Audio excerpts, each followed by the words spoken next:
Taurean, you guys got off to a good start, but what happened that you guys struggled to contain the running game as the game went on? I'm going to say just people, everybody in general, myself included, I mean, we just didn't do our job tonight. It's that simple. Nobody was trying to go out there and be Superman. Just go out there and do your 111, do your job. It's not that complicated. Football's football at the end of the day, You got to plug, run, fit, plug the gap. Nothing too crazy. We'll go back to TV row on the right side to Ben. Taurean, what did you see from you guys to get those stops in the second half, force those turnovers? But, I know it didn't necessarily lead to the outcome, but to be able to fight through like that. I mean, we were just doing our job in the second half. Like I said, we weren't trying to go out there and make a 17-point play. Like I told them at halftime, there's no 17-point play. Just go out there, each snap, and try and dominate and do your job. And I think we did that in the second half. Just didn't shake out that way, ultimately. We'll go fifth row on the left side to Parker. Taurean, you can kind of see it, on your face, on Coach's face. How much does this hurt? Just knowing, I guess, how close you guys were to that mountaintop. I mean, it hurts a ton. I told y'all, I told the team, like, there's a big difference between the SEC championship game and the Music City Bowl, the Texas Bowl, and one of those you want to play and one of those you don't. And we'll be playing in one of those games that people are really not caring about, people are not watching. So who knows how it shakes out. But it definitely hurts because you know what was at stake, and you're a couple plays away from being there in Atlanta, facing a really good Georgia team. But, hey, it just didn't shake out that way, We'll go front row on the left side to Tony.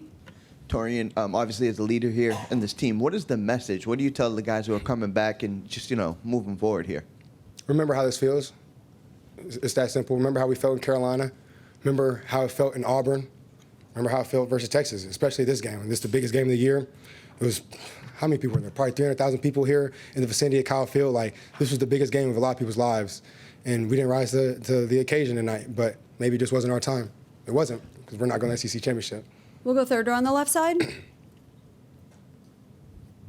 Obviously it didn't turn out the way you wanted, but you mentioned kind of the amount of people here in the crowd. What did that environment mean to you, getting to play in that?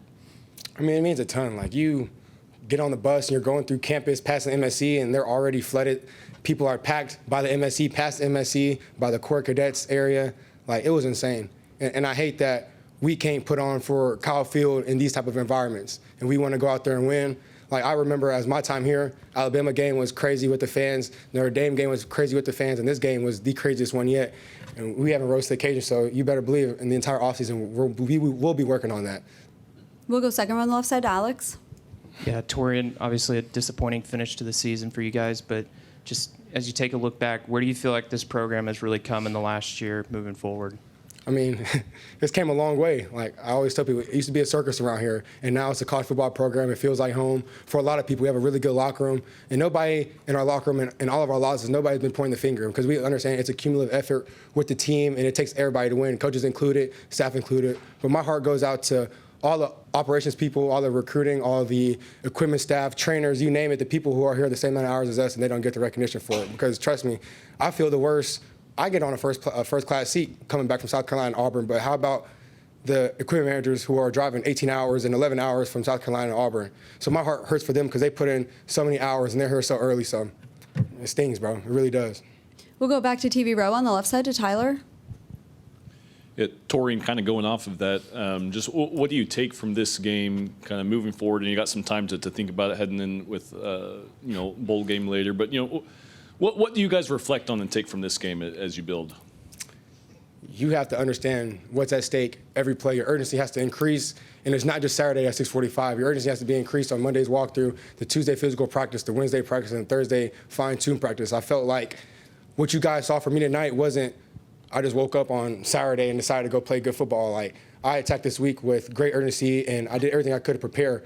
And so I'm going to be working all offseason long to bring people with me, because at the end of the day, football is not a one-man game. It takes all 11, all 22. You catch a special team. It takes a lot of people to win the game. So there's no single player that can win a game.